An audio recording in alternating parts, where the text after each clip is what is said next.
उनको सत्य बोलने के लिए वो राहुल जी को डिस्क्वालीफाई करने के लिए सारे प्रयास किए हैं और सच बोलने वालों को लोकतंत्र के उसूलों के अनुसार और संविधान के तहत और उसकी रक्षा के लिए और जनता के हकूक के लिए लड़ने वालों का मुंह बंद करने के लिए उनको सदन से बाहर डाला गया है। और ऐसी कौन सा बड़ी अपराध थी कि डिफेमेशन केस में जिस व्यक्ति को कोई संबंध नहीं है और वो व्यक्ति कोई बैकवर्ड क्लास का फॉरवर्ड क्लास का ये क्वेश्चन भी नहीं है, लेकिन जो लोग यहाँ पर से पैसे लेके भागे, जो नीरव मोदी होंदे हो, ललित मोदी होंदे हो, मल्ल्या होंदे हो, वो क्या बैकवर्ड क्लास के थे क्या?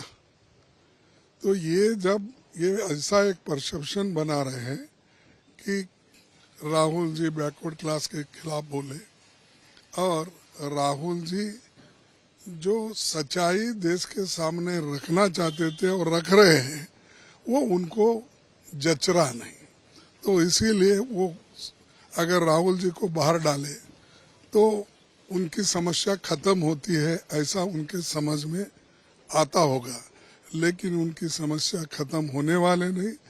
ये जो जॉइंट पार्लियामेंट्री कमेटी का डिमांड है, जेपीसी का डिमांड है, हम रखेंगे, लड़ते रहेंगे और डेमोक्रेसी की हिफाजत के लिए हमको जेल भी जाना पड़े हम जाएंगे। हमारी पूरी पार्टी तैयार है।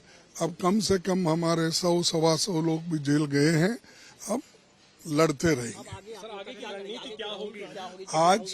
आज 5 अरे सुनो तो भाई एकदम तुम ही हमारा मीटिंग 5 बजे कांग्रेस ऑफिस में हमने बुलाया है। सभी सीनियर लीडर्स को वहां पर बुलाकर किस ढंग से किस तरीके से इस लड़ाई को आगे लेके चलना, ये रणनीति हम तय करें। लगता है कि भारतीय जनता पार्टी को लोकतंत्र के कोई उसूलों का ना परवाह है ना उसका सम्मान है और वो लोग कुछ भी अपनी बात करने के लिए कुछ भी मोड़ तोड़कर कॉन्स्टिट्यूशन की धज्जियां उड़ा सकते हैं, ये कर रहे हैं। उनके लॉयर्स भी अपील कर रहे हैं। आज तक देश के इतिहास में नहीं हुआ है कि डेफेमेशन नोटिस पे डेफेमेशन केस में 2 साल की सजा सुना दी जाए। तो एक तो पहले जिस तरीके से सजा सुनाई गई उस पर स्टे नहीं लाया गया, हायर कोर्ट पे अप्रोच करने का समय है, उससे पहले ही आपने डिस्क्वालिफिकेशन कर दिया, ये बहुत ही शर्मनाक है। एंड आई थिंक ये जो ये परंपरा रही है देश के प्रजातंत्र की कि जब भारतीय जनता पार्टी के पास 2 एमपीज थे तभी भी उनको पूरा सम्मान विपक्ष का मिलता था, पर आप लोग उसको आए दिन कुचल रहे हैं, लोगों की आवाज बंद करने का काम कर रहे हैं। बेहद ही शर्मनाक है और दुखद दिन है प्रजातंत्र के लिए आज। देखिए ये शर्मनाक है, दुर्भाग्यपूर्ण है और मैं समझता हूं संसदीय लोकतंत्र के इतिहास में इससे बड़ा काला धब्बा कुछ। जिस तीव्रता से ये निर्णय लिया गया, जिसके पीछे आधारहीन तथ्य और तर्क रहे हैं।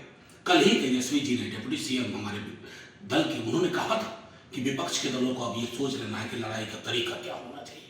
और आज देखिए जो राहुल जी ने कैम्ब्रिज में कहा डेमोक्रेसी के पर संकट के बाद, आपने तस्दीक कर दी। आपके मनसा वाचा कर्मणा में डेमोक्रेसी के लिए कोई रिस्पेक्ट नहीं है।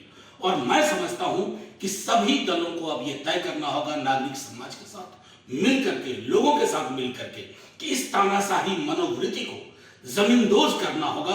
अन्यथा हिंदुस्तान का जो 75वें वर्ष आजादी में जो नुकसान हो रहा है ना, उसकी भरपाई कतई संभव नहीं होगी।